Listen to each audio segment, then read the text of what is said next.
राम राम। जैसा कि मैंने पहले की वीडियो में बात की थी कुशनाभ की बेटियों पुत्रियों के बारे में, जो कि 100 बेटियां थीं उनकी। तो आज हम जानते हैं उनके बारे में, उनका विवाह किससे हुआ और कैसे हुआ। तो वो जो कुशनाभ की पुत्रियां थीं 100, उन्होंने उनका विवाह संपन्न कराया उनके पिताजी ने, माता पिता ने, विधि पूर्वक ब्रह्मदत्त नाम के ब्राह्मण से। ठीक है। और कुछ दिन वो घर रही अपने, फिर एक समय के बाद उन्होंने उनको विदा किया।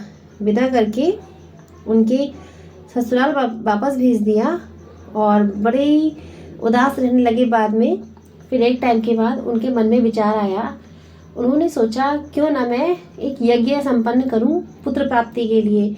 फिर उन्होंने पुत्र प्राप्ति के लिए एक यज्ञ संपन्न किया। ठीक है।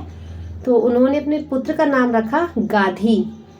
तो गाधी जो ऋषि हुए वो किसके पुत्र हुए? कुशनाभ के। ठीक है। फिर उन्होंने अपने कार्यों को अच्छे से संपन्न किया। फिर धीरे धीरे ऐसे चलता रहा। एक टाइम के बाद धीरे धीरे जैसे जैसे समय व्यतीत हुआ, समय व्यतीत होने के पश्चात उनके पुत्र ककुत स्थल, ठीक है, जो कि बड़े ही ज्ञानी थे और बहुत ही जाने पहचाने थे। तो वे जो ककुत स्थल थे वो जाने जाते थे अपने कुश कुल में उत्पन्न होने के कारण। लोग उन्हें कहा करते थे कौशिक। ठीक है। फिर उन्होंने राघव जी को बताया, राम जी को, कि मेरी एक बड़ी बहन भी थी जो उत्तम व्रत का पालन करने वाली थी। उसका नाम जानते हो आप लोग?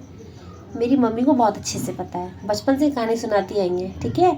तो वो थी सत्यवती। सत्यवती कौन थी? जिन्होंने एक ऋषि से ब्याह किया था। ठीक है। ब्याही गई थी सत्यवती। उन ऋषि का नाम था ऋचीक। ठीक है। ऋचीक मुनि को ब्याही गई थी। फिर पति का अनुसरण करने वाली सत्यवती जो शरीर सहित स्वर्गलोक को गई थी। ऐसी कोई भी सती नहीं है जो स्वर्गलोक जीवित गई हो, लेकिन वो अपने पति के प्राण हरने चली गई थी। फिर वही उदार महानदी कौशिकी के रूप में प्रकट हुई, है ना, क्योंकि वो बहुत ही प्रभावशाली वैसी। और वही सत्यवती एक टाइम के बाद क्या हुआ, हिमालय का आश्रय लेकर नदी के रूप में वह प्रवाहित होने लगी। ठीक है। जो कि दिव्य नदी बड़ी रमणीय है। ठीक। तो ये थी कुश परिवार की कहानी।